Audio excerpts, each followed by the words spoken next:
কিন্তু থেমে থাকে নাই। জিয়া পরিবার এই দলকে যেমন প্রতিষ্ঠিত করেছে, এই দেশের মানুষের হৃদয়ে দলের আদর্শকে পৌঁছে দিতে সক্ষম হয়েছে।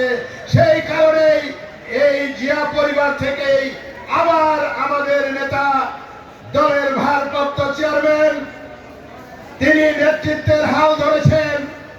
ওই 111-এর কুখ্যাত মঈনুদ্দিন ফখরুদ্দিন সরকার এই সকল ষড়যন্ত্রকারীদের বিরুদ্ধে আন্দোলন সংগ্রাম করে স্বৈরাচার শেখ হাসিনার সরকারের বিরুদ্ধে লড়াই করে আমরা তারেক রহমানের নেতৃত্বে ওই স্বৈরাচারের পতন ঘটিয়েছি। তার মাধ্যমে বাংলাদেশ নতুন করে গণতন্ত্রের আলোর মুখ দেখতে পেয়েছে।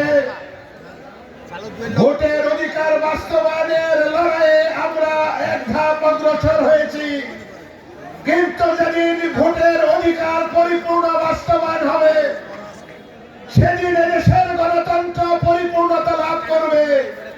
সেদিন এই দেশের মানুষ তার নিজের ভোট নিজে প্রয়োগ করে এই দেশে জনগণের ভোটের নির্বাচিত সরকার প্রতিষ্ঠা করবে।